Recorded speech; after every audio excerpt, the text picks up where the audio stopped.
Yo, so who would have ever guessed that Zounisha would be the one to take out Jack with 1 billion bounty on his head?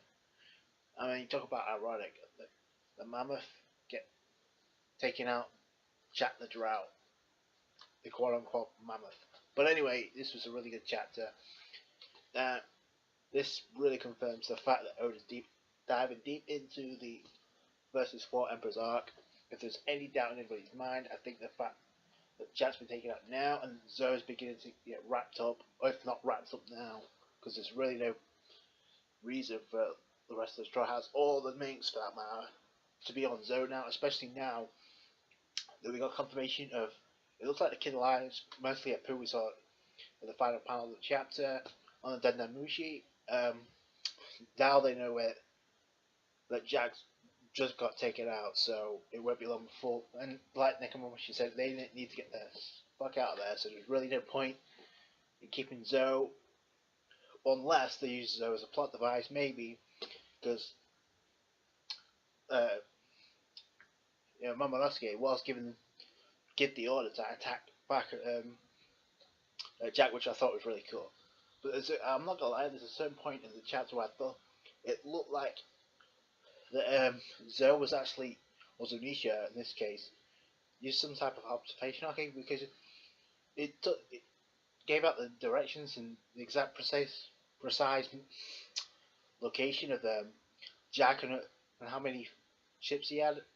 So I'm not sure what was that. I'm pretty sure it's some type of observation hockey that because Luffy and Momonosuke can sense, they can pretty much see, or at least feel, I'm assuming, because they put us on like the weird when it comes to like sensing up. We've seen it with Roger, that was foreshadowed as well about hearing Zunisha's cry, as well as Lord Oda's, and that may play through fact as to why Momonosuke can do it as well. Also, we get to learn why Zounisha was walking for centuries, basically committed a crime. I don't know if it's her or he, but Zounisha committed a crime. He was forced to walk until the end of the time, until somebody gave him the command. So Momonosuke was that guy, was that kid. Well, technically people think he might be lying about his age, but that's another topic. Anyway, like I said, Momonosuke could probably direct Zounisha to Wano at this point, but then I think did Law say he wants to submerge with the submarine and keep hidden away from Kaido in plain sight until Team Luffy and the rest do what they gotta do and try and get back Sanji.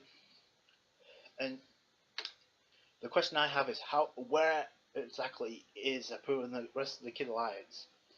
Because I got a funny feeling they're on the way to Shanks, and this kind of I've been saying this for a while now, but this kind of confirms what I said about the events of chapter 793 take place chronologically after the events of 795. I've been saying that for a while, but it just kind of confirms it, because we see Kaido on Wano. It looks snowy, but we do get to see a silhouette, the same silhouette we saw in chapter 793, if you remember. The same chapter where we saw the Kid Alliance reveal they're going after Red Hat Shanks. I don't think that's a coincidence, by the way. So, and the fact that if Kaido met up with them, the fact that he was going to kill them, I think these chapters are going to have to die down now, because it's obviously they're working under Kaido, given the fact they heard what happened. Well, at least they know what happened with Jack. He got taken out by Zounisha. That freaking elephant, that was monstrous. And did you see the panel where Jack looked like he was shit his pants for the first time ever? We need to see that battle what went down with Fujitora, Sengoku, and Sururu when he tried to get back Doflamingo. And I want to see, hopefully we get to see this in the next chapter. I want to see what Kaido's reaction is when he found out that not only Doflamingo was taken down, but Jack now has been taken down, the second in command of Kaido. So that's a game changer. So I'm assuming he's down to the bottom of the ocean. If that's the case, and he's a zone type double fruit user, he's fucked one way or the other. So now the Kid Alliance, if they don't cross paths with Luffy or Team Wano type of the side of things, then there's really nothing stopping Zoro, Law, and the rest of Team Wano from going on to Wano and trying to locate the poneglyph. I think that's what's going to go down. This kind of sets up what I've been saying for ever since we got this confirmation on Monday.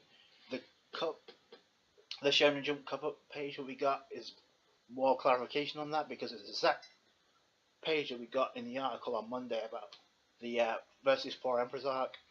So this is kind of cool, and the fact we got Kaido silhouette at the end, towards the end I should say, and then we got see Eppo with them with the Dendemushi, obviously because of the teeth and all that. But yeah, it's kind of obvious. I wasn't sure at first, but now it's confirmation.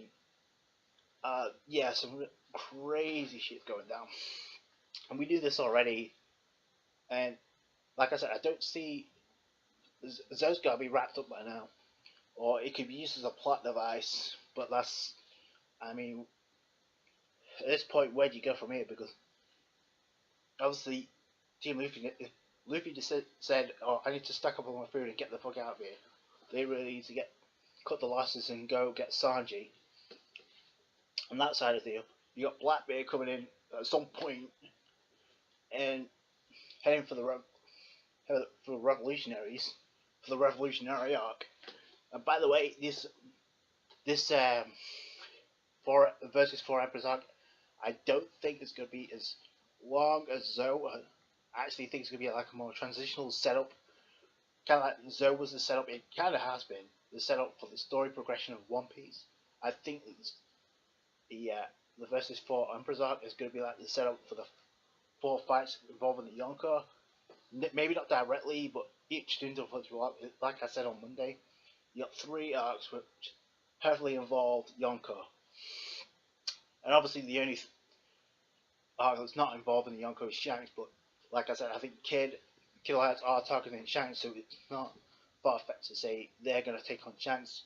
Probably going to get they're going to get their asses whipped.